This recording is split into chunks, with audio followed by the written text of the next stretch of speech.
A very good morning to all the respected panelists and my dear UVA colleagues. I thank Dr. Risha and team for this opportunity to present my cases of choroidal granuloma. So my first case is a 39-year-old female who came with decreased vision in her right eye for 1 month, which was gradual and painless. Her best corrected visual acuity was 6/12 in the right eye and 6/6 in the left eye. The anterior segment examination was unremarkable. So this is the right eye picture. We see a yellow elevated lesion behind the retina. Coming to the OCT, on OCT we could see a large choroidal granuloma with internal homogeneity and increased signal transmission. And we also see what is described as the contact sign here. And there is outer retinal hyperreflectivity with subretinal fluid. On history, she gave history of exposure to TB. Her daughter was already on ATT. Her Monto was 20 millimeters and CT chest showed a non-calcified central lobular nodule in the right lower lobe, and there were signs of healed TB, healed COX. So she was started on a 9-month course of ATT, and this is the response after 3 weeks. The lesions seem to become smaller. This is after 3 months. And at 10 months, we see there is loss of outer retinal structures and increased signal transmission, and the granuloma had completely healed. My second case is a 48-year-old female. She came with decreased vision in her left eye since 1 week, and it was associated with redness and pain. Her best corrected visual acuity was 6/6 in the right eye, and left eye was 3/60. She also had granulomatous capes and cells in the AC. So this is the right eye picture, and this is the left eye picture. Here we see multiple dull yellow raised lesions in the fundus. So we did an FFA, and on FFA, we see that there is disc hyperfluorescence and this vascular leak with pinpoint leaks in the surrounding areas. On OCT, through various lesions in the fundus, what I could make out that there are small granulomas, multiple small granulomas with subretinal fluid. We can also see vitreous inflammation, and there is outer retinal hyperreflectivity in this case too. So in this patient, the Monto was negative. Her serum ACE was marginally raised, it was 58. Serum calcium was high normal, vitamin D was low, and there was lymphopenia, but CT chest did not show any significant mediastinal lymphadenopathy. So in this case, I made a diagnosis of a probable sarcoid. And this patient was started on 1 milligram per kg oral steroids and systemic immunosuppression with methotrexate at 15 milligram weekly, which was later increased to 17.5 milligram weekly. So this is the picture after 4 months, and we see that there is complete healing of the choroidal granulomas. And this is the before and after treatment pictures.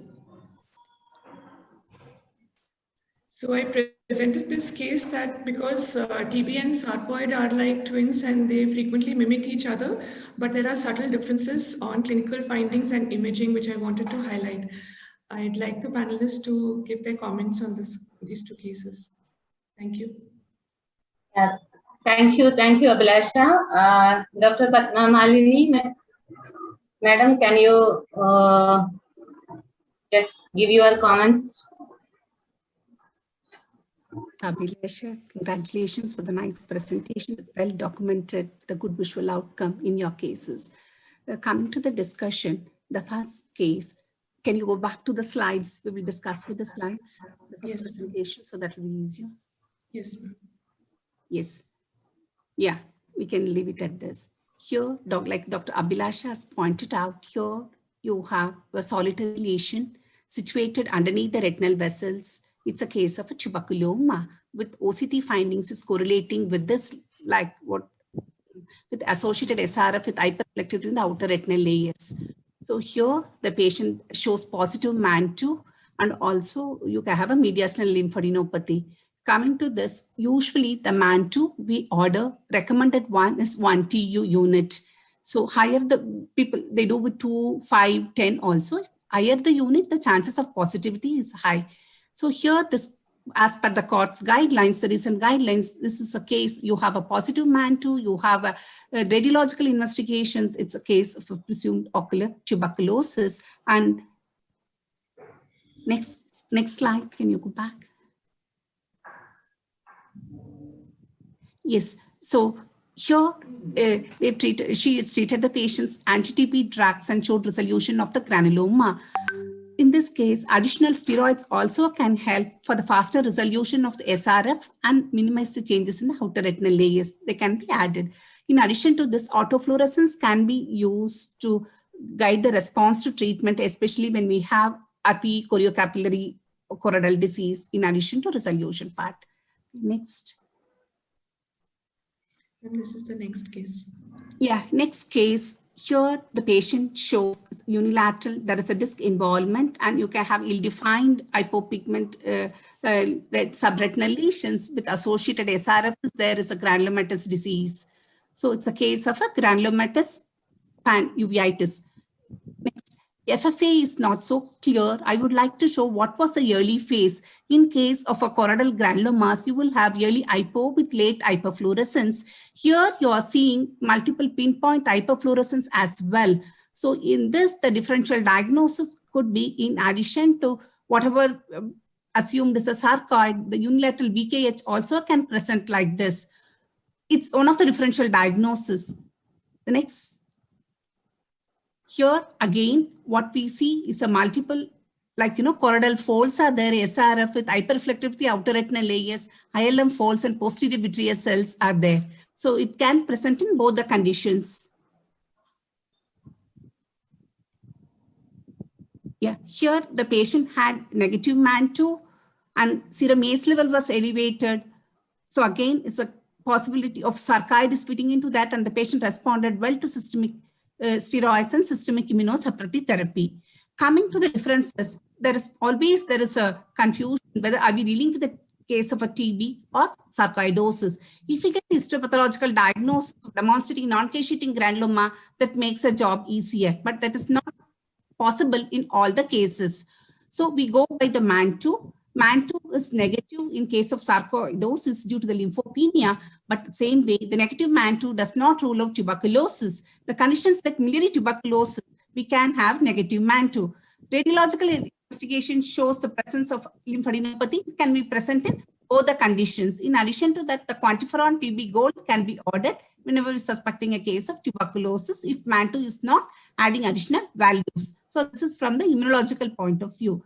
Coming to, since you've demonstrated with the imaging technique, we will see what are the differentiating points between TB and sarcoid granuloma. TB granuloma is usually solitary and they are large. And what you see basically is they have a lobulated appearance, whereas in case of a sarcoid, they are multiple. They can have disc involvement, can have associated hyperfluorescence of the vessels. They are more homogeneous location. And they say it involves the Sattler's layer, but it's not practically, we could see in all the cases. So based on this, we can differentiate between TB and sarcoid based on the clinical presentation and imaging modalities. Coming to the treatment, tuberculosis, when we start, we have to give the treatment for about 9 months because it's considered extrapulmonary category. Many times physicians won't agree with us. They give treatment for only 6 months. So we should extend them to give anti-tuberculosis treatment for 9 months. Now with the new regimen, we are seeing a lot more cases of optic neuritis due to new schedule of ethambutol that we have to keep it in mind for the early detection of optic neuritis in the cases. Yes, so these are the clinical findings. Based on this, we can differentiate whether the TB or sarcoid. Recently, I recommend the article published by the PGI group, where in AJO they've classically demonstrated how can we differentiate TB and sarcoid granulomas based on the appearance. And madam, regarding the contact sign, The contact sign is not specific for tuberculosis, even though it has been earlier described in tuberculosis case. Right now, we see it in many other conditions. So it's not specific for intraocular tuberculosis or tuberculous granuloma. If I may add to what Padma has said, TB granulomas, as she rightly said, tend to be multilobulated, tend to be large, tend to be in the posterior pole, and they tend to be full thickness of the choroid.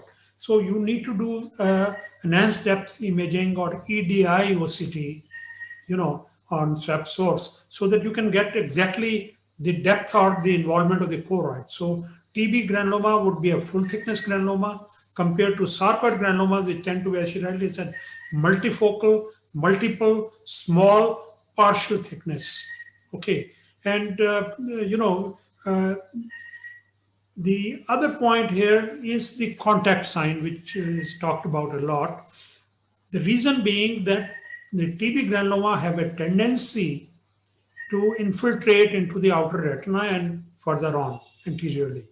Unlike sarcoid granulomas, they don't grow into the retina. So retina will remain spared. Retina would be involved by perivascular periphlebitis kind of lesions, Candlewax that we see typically, but not the outer retina infiltrates that we see in TB. Now, the other way you can tell the difference is by fluorescein angiogram and ICG. On fluorescein angiogram, you would find TB granulomas to be highly vascular. And that is how, many of us started treating these patients on anti-VEGF therapy, because VEGF is a very, very critical component which drives the formation of TB granulomas anywhere in the body, be the chest, be the lungs, be the eye.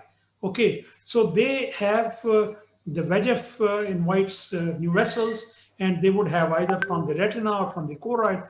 It will be a vascular granuloma, unlike the sarcoid granuloma. So sure enough, she made a good point of the optic disc involvement is unlikely in TB unless the optic disc per se is involved, but more likely in sarcoid. So in Abhilasha's case, the only point favoring a sarcoid granuloma is the optic disc hyperfluorescence. Okay, I'll keep my fingers crossed. All these granulomas are notorious for responding to ATT. If you have given steroids to your first patient, you would have responded exactly the same way. If you had given an injection of Lucentis, it would have responded exactly the same way.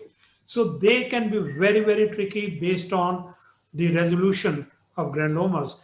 Only long-term follow-up, years later, they may come up with the recurrence. So you should keep in mind, don't, kind of swear by the response or by the patients with granulomas. You also remember that patients tend to have sarcoid as well as TB together. Okay, and the point which is going against in this, I have not seen a sarcoid patient who didn't have the parenchymal or the mediastinal lymphnopathy. It's very highly unlikely that you would not have lymph nodes in the hilar region, and even on CT, and you would have a big granuloma sitting in the choroid. So, well, it could very well be sarcoid as an exceptional case, shown a very good response. So congratulations to you, but I'll keep my fingers crossed and follow up and look for a recurrence. The other point you need to, when these granulomas resolve, you should look for, like in the first patient, I expect that over a period of time, there'll be pigment hyperproliferation because they irritate the RPE, and there'll be hyperproliferation of the pigment epithelium, and there'll be a pigmented scar. Unlike in sarcoid, which will be a, kind of a hyposcar, it will be a hypopigmented scar. There'll be no pigment proliferation because sarcoid doesn't really infiltrate through or irritate the RPE. So I think with these, at this point of time, it's a very fresh lesion. So we'll wait for a few months and see if the pigmentation appears. If the pigmentation appears, I would bet more on TB. If it doesn't appear, then we go along with the diagnosis of sarcoid. But please follow these patients forever in their life. Okay, they have a tendency to come back again and again. I have seen even after 15, 20 years, when we were celebrating, we published those pictures, and here 15 years later, the patient comes back with a recurrence. So, hold your verdict on these. You treated it well, so very good for the time being. So you can swear by what you see today, but what happens tomorrow, you can't swear by that. So these are really tricky patients, I would say. Thank you. How to treat these recurrences once we have treated with ATT for 9 months, and if the choroiditis recur, then how to go further? There are two things here. One is many times compliance is an issue. Second is we have found in our own series now almost like 10 to 12%, and pulmonary TB and extrapulmonary TB is about 14-15% of patients are drug resistant, or what we call multi-drug resistant TB cases. So how do we find out? So in our center, we have been, very aggressive in doing vitreous surgeries, vitreous biopsies in these patients, trying to prove and trying to do, PCRs, real-time PCRs, as well as GeneXpert. And I think you might see a series which the paper got printed just now, but I think it was accepted online, available for about 2 years, under 10 eyes of these patients, where we found both line probe assays as well as GeneXpert, though it's less sensitive in ocular fluids, to diagnose the resistant MDR tuberculomas. And we have published our series also in ophthalmology, I think 2015 or 14, I don't remember exactly, is patients where we reported and successfully treated on MDR treatment. So for that, you have to be a little aggressive. So if compliance is good and yet the patient responding. Third is that you can always use Lucentis or Avastin, as Manisha has also shown in the series, and earlier Kalpana from Bangalore and our patient. And now there are more than 10 or 12 patients, and I think a big series in PGI where they have treated on anti-VEGF. And I think Manisha can speak more about that,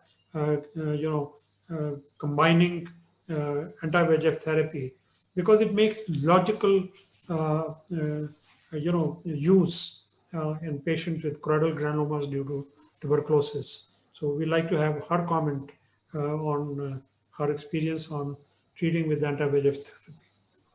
Thank you so much, sir. And I think we've been working with the National Institute of Immunology, where we have been regularly sending the samples of these patients for analysis of the VEGF levels. And to our surprise, what we found that the VEGF levels in a patient of TB granuloma was 4 times higher than what we find in an AMD CNVM patient. So that was as high. And then we correlated the clinical regression of these granulomas with the decreasing level of the VEGF in the eyes. And it was a beautiful correlation where we could see that the way the choroidal granuloma was regressing, there was a drastic decrease in the levels of the VEGF.